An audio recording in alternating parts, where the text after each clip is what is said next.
Disclaimers. For all intents and purposes of the video, the locomotives were streamlined for the train and will be considered streamliners, despite technically not being fully streamlined. I know someone is going to take it up with me in the comments section, and to those people, please be quiet, I know. The general public cares more about whether or not the train was made to look sleek with the passenger cars or not, and in this case, it was. Also, to the British or European folk who kindly tapped on the video, I need to clear something up before we continue. The locomotives were never named Daylight. It was the name of the train it pulled. Think of it as the London Northeastern Railway A4s pulling the Silver Jubilee. Not one was named Silver Jubilee, but instead it was the service it pulled. Thank you, let's continue.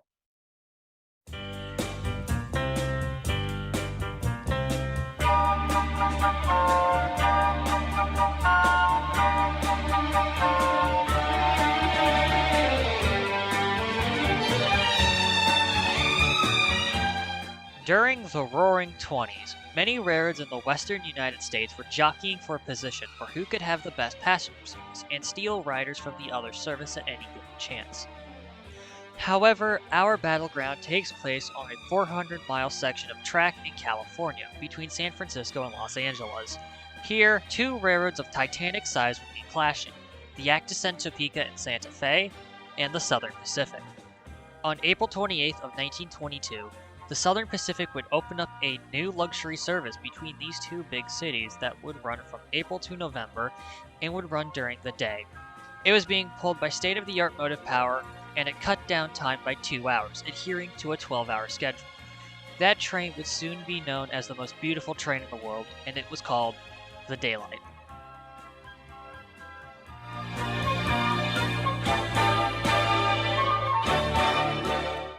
The 1920s version of the Daylight was a very far cry from the roaring red and orange that christened the road's iconic 484s, and like many trains, had a humble beginning. Well, outside of the Mercury and the Hiawatha, which were case studies on how stylish design and clever marketing can outshine the competition. Amtrak Guy 365 did videos on these two. I highly recommend them. The train we will be focusing on the most will be Train 98 and Train 99, which ran between San Francisco and Los Angeles. The route itself the train traveled was very scenic and had many beautiful views of the California seashores. And to aid with the views, there was luxury. For the train, the newest Harriman and Pullman passenger cars were selected for the job, consisting of chair cars, sleepers, observation lounges, diners, and the odd tavern car. To my coach nerds, I am terribly sorry, but I do not know much about cars. Kill him! Kill him! Kill him now! As for the motive power, it was often handled by the SP's very own P-Series 462 Pacifics, such as the P5, P8, and the P10, the MT series of 482 Mountains, such as the MT1, MT3, MT4, and MT5, and the SP's A-Series 442 Atlantics, primarily the A6. However, in 1930, the Southern Pacific will receive their very first true dual-service locomotive, a steam engine that could both do freight and passenger service without breaking a sweat.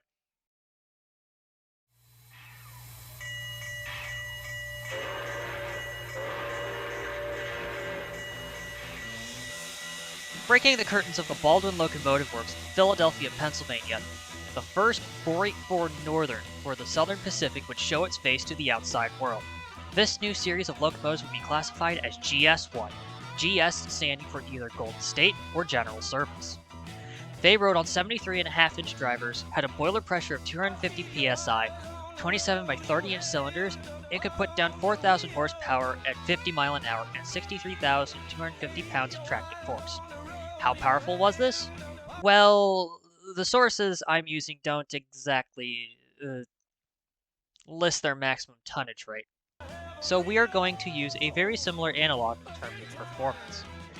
This locomotive right here, built in 1930 by the American Locomotive Company, was rated for 8,000 tons on level track and could pull more. In terms of size, these engines were big. They stood over 16 feet tall from their lowest point and stretched over 106 feet long from knuckle to knuckle and weighed over 410 tons. They had a top speed of 90 miles an hour and could do it while pulling 20 passenger cars. The first 10 of these locomotives were sent to the Southern Pacific and were numbered 4400 through 4409, and they proved very admirable in both freight and passenger service, with some being assigned to trains 98 and 99. It is worth noting that number 4407 tested out vacuum brakes in its life for no good reason.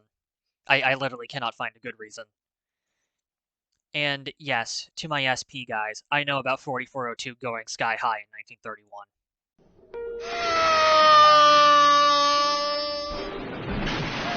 Moving on, the SP subsidiary, the Texas and New Orleans, ordered 4 of these locomotives and were numbered 700 to 703. These machines would serve a very lengthy career on the Southern Pacific, with the Texas and New Orleans machine going back to the SP and becoming their 4470 through 4473. With the cars and engines out of the way, let's go see what we have in game.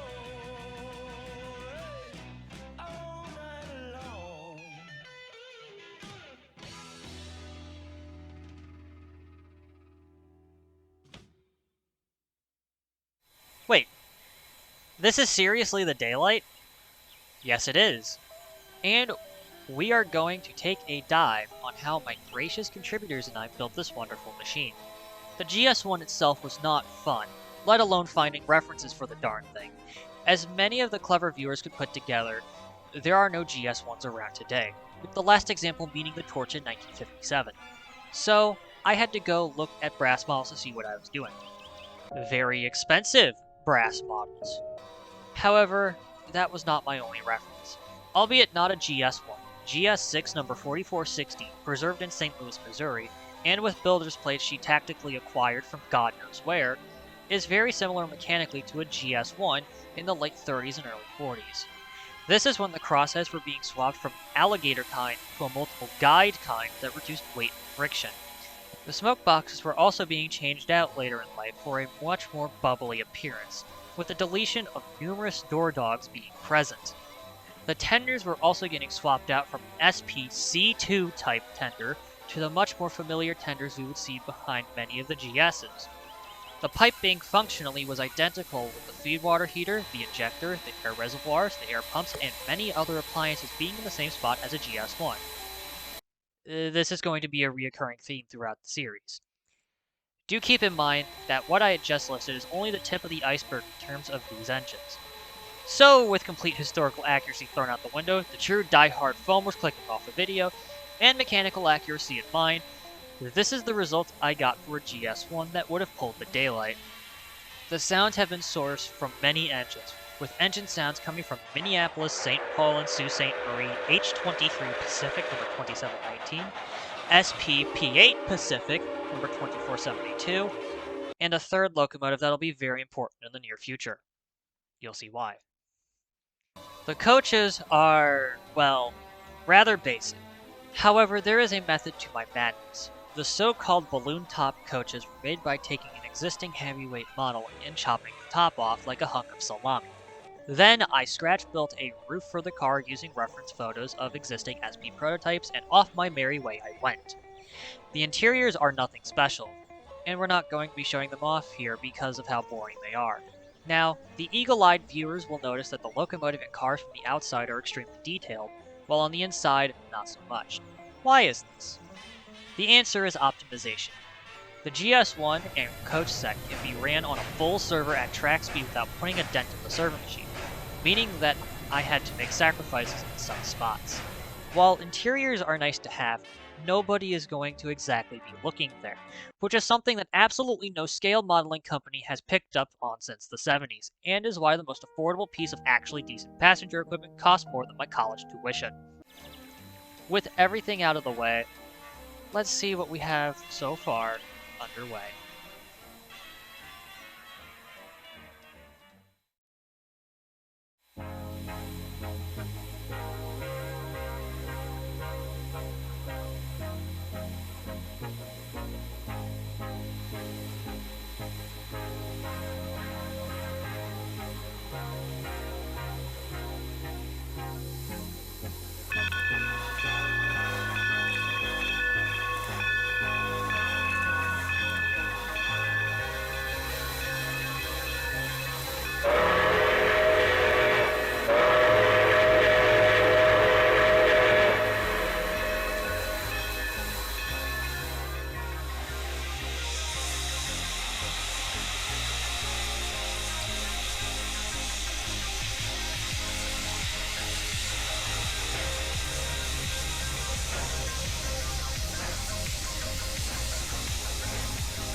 That was a splendid but rather short show. However, things are changing in the outside world, and we need to get on to those.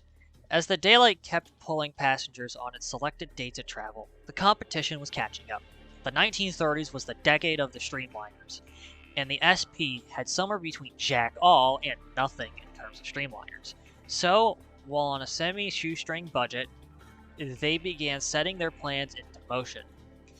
With the help of legendary industrial designer Otto Kohler, the train was given a sleek red and orange paint job. 12 Pullman heavyweights were extensively modified to resemble the brand new lightweight passenger cars others were investing in, and a brand new set of locomotives were ordered from Lima, Ohio. As hype began to build, the new train was to make its debut in March of 1937. With this new train, the SP completely changed their corporate icon. No more were they just another Harriman Road. They were something else. And on March 21st, 1937, the new train was christened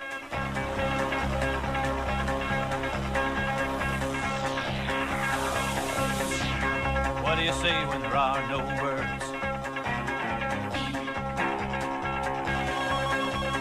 Feel a song that's never been heard.